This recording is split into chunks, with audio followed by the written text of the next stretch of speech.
تو علامہ اقبال کی جو شاعری ہے وہ سارا وقت کنیکٹ کر رہی ہے انسان کو اوپر والے سے، مقصد زندگی کا. اور اسی مقصد کی زندگی کے اندر یہ بھی ہے کہ اللہ ہمیں جب آپ لا الہ الا اللہ پڑھتے ہیں تو اصل میں آپ اپنی آزادی کا دعویٰ کر رہے ہیں، کیونکہ صرف آزاد انسان اوپر جاتا ہے. اقبال کا شاہین آزاد ہوتا ہے، زنجیریں توڑ کے وہ اوپر جاتا ہے. تو جو آپ کی ساری سٹرگل بھی ہوتی ہے زندگی کی، وہ یہ زنجیریں توڑنے والی ہوتی ہیں. ایک تو سب سے بڑی زنجیر ہے جہالت کی، جاہل لوگ آزاد نہیں ہو سکتے. تو ایک تو آپ کو تعلیم مل جاتی ہے.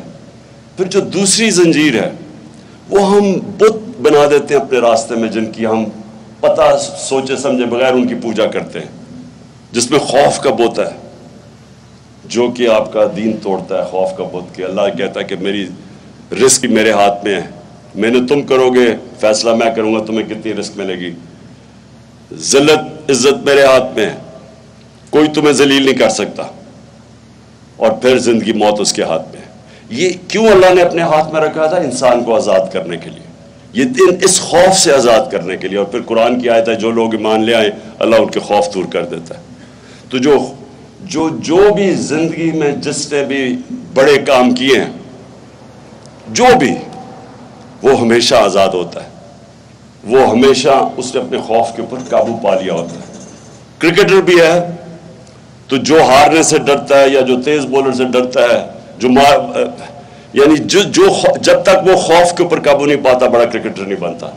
بزنس مین ہے جو ڈرتا ہے نفع نقصان سے ڈرتا ہے، وہ بڑی رسک ہی نہیں لیتا، وہ اوپر ہی نہیں جا سکتا. جو سب سے بڑی میں مثال دیتا ہوں، جو سب سے پہلا آدمی ماؤنٹ ایوریسٹ کے اوپر سب سے اونچے پہاڑ پہ پہنچا تھا، اس سے پہلے سب مر گئے تھے، یا وہ مر گئے تھے یا وہ فیل ہو گئے تھے ماؤنٹ ایوریسٹ پر چڑھنے کے لیے. تو اس نے اپنے خوف کے اوپر قابو پا کے اس نے پھر فیصلہ کیا. لاجک نہیں تھی. جو علامہ اقبال سارا وقت کہتے ہیں کہ عقل کا غلام نہ بنو. عقل تو کہتی تھی کہ اوپر کوئی جو چڑھے گا یا مر جائے گا یا فیل ہو جائے گا.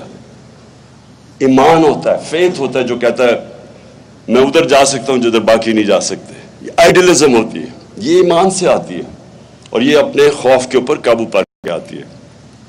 تو آپ کے پاس ایک بڑی گولڈن اپرچونٹی ہے. ملک میں اللہ نے سب کچھ دیا ہے. ہماری بدقسمتی ہے کہ ہم کبھی حقیقی طور پہ آزاد نہیں ہوئے. فیصلے کوئی اور کرتا ہے، باہر سے ڈکٹیشن آتی ہے. انصاف دوسری چیز آزاد کرتا ہے. انصاف کیا ہوتا ہے؟ رائٹس دیتا ہے، آپ کو حقوق دیتا ہے. جب نبی صلی اللہ علیہ وسلم نے مدینہ کی ریاست سنبھالی تھی تو انہوں نے سب سے پہلے عدل اور انصاف قائم کیا تھا. رائٹس دیے تھے، خواتین کو رائٹس دیے تھے، پہلی دفعہ غلاموں کو رائٹس دیے تھے، اور پہلی دفعہ انصاف دے کے جو معاشرے میں پھر خوشحالی آئی تھی. پہلے انصاف آتا ہے پھر خوشحالی آتی ہے. کسی بھی معاشرے میں جدھر انصاف نہیں ہے وہاں خوشحال نہیں ہے. ساری آپ ڈیولپنگ ورلڈ دیکھ لیں، ساری ڈیولپنگ، ہر غریب ملک دیکھ لیں، جو بھی غریب ملک ہے اس کے اندر انصاف نہیں ہے.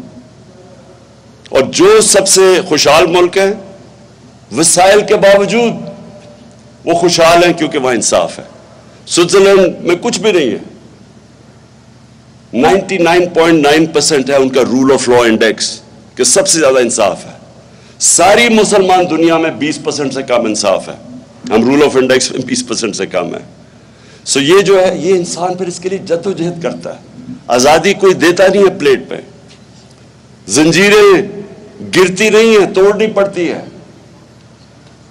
آزادی کوئی ملتی نہیں ہے، چھیننی پڑتی ہے. تو میں بڑا خوش ہوں اور اتنی دھوپ پہ آپ بیٹھے ہوئے اس لیے میں نے بڑی مختصر تقریر کی ہے. مجھے خوشی یہ ہے کہ اتنی زیادہ ہماری اس علاقے میں ہماری فیمل ریپرزنٹیشن ہے. یہ بہت خوشحال چیز ہے ہمارے ملک کے لیے.